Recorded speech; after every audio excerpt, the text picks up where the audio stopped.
Hey guys, today we are addressing the misconceptions about THV, otherwise known as the Harran virus from the Dying Light trilogy. THV is a fictional virus from a game called Dying Light, which, if you're watching this video, you probably know that. It turns people into zombies, and THV doesn't cause death, despite what a lot of people think. It's not so much death and reanimation like in The Walking Dead, it's more of a transformation. A lot of people think, from what I've seen on YouTube, with YouTube videos and a bunch of crap, is a common misconception is that it comes from aliens or it's a bioweapon. It's not. It's a variation of rabies. And Exhibit A proves that. Doctor? Hello? Anybody there? Camden, are you there? Damn it. So I'm supposed to get a vaccine? What? No. Suppressant. It's called antizin. Suppresses the symptoms. Here, sit. Antizin postpones the inevitable. Best the GRE could do. Inevitable? So there's no cure? It's a variation of rabies. There's no... He clearly states it is a variation of rabies.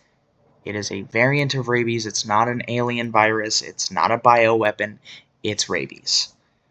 It's a very common misconception I've seen, and it pisses me off every time I see it because it's literally in the first, 45 minutes, maybe, of the game, maybe even less than that, where it states it's rabies.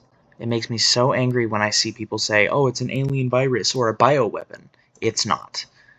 Now, here's what the virus does. The virus transforms you in various ways. I'm only going to explain basic infected, not special infected like demolishers or bolters, just the very basic forms.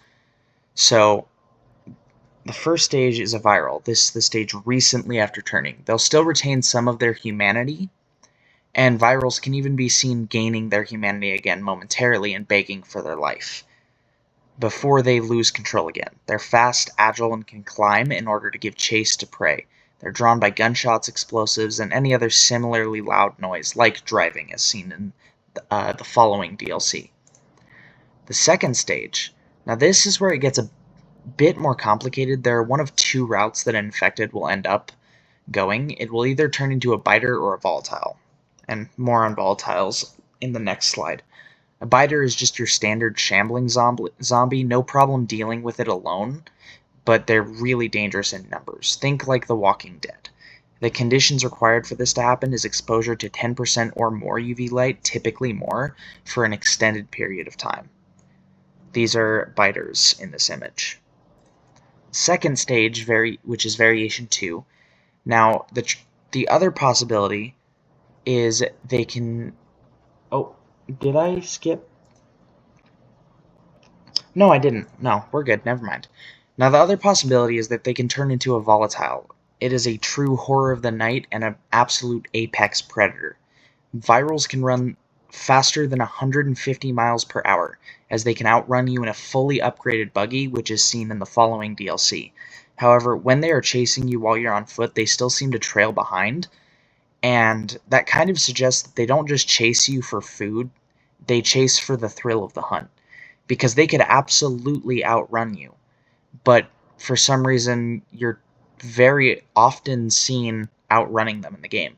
And even in Dying Light 1, where he's not some GRE anomaly like Aiden Caldwell was in the second game, where he can just outrun the hell out of them, he's still able to outrun them enough to get to a safe zone, right?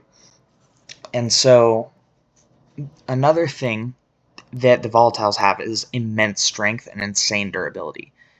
And they were able to lay waste to the world's militaries, possibly even defeating tanks. Which is why I say to all the people saying that volatiles are weak and we'd win if that virus actually happened, it is more than likely that they shrugged off artillery shells from tanks. Considering the military was obviously brought in when there was an outbreak, and the world ended. We didn't win in the game. Which means I'm willing to bet the volatiles were a huge part of why we didn't win. Because maybe if it was virals, we could at least contain it a little bit, but it would spread too much. But I'm willing to bet it wasn't just virals. It's never explicitly stated, but I refuse to believe that just virals are going to be what's stopping the military completely, especially considering they had antizin. So if someone does actually get bit, they can get injected with antizin. If they aren't ripped to pieces first, but all things considered, I'm willing to bet if they were taking out tanks, they were probably taking hits from them.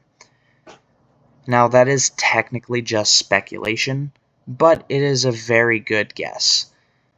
And they're not just powerful in close quarters combat, they can also attack from range by spitting acid at you, which deals heavy damage. The conditions for turning into a volatile requires less than 10% UV exposure and an incubation process in which they are called in-game volatile larvae. It has to be in dark, secluded areas, which are typically called volatile hives or dark zones, which are pretty much completely dark. This is a picture of a volatile, which, if you're watching this video, again, you've probably seen that.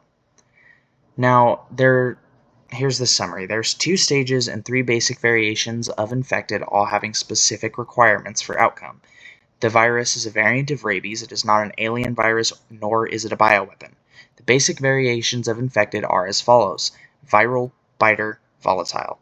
The virus is called THV and is a fictional virus from the Dying Light trilogy.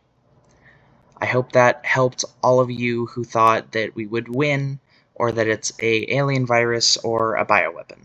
I hope you all are more educated on this topic now, and I hope you enjoyed the video. I hope you found it entertaining. I might do more slideshow videos of these depending on how reception is for the video and how people like the video. But I hope you enjoyed, and I will see all of you in the next one.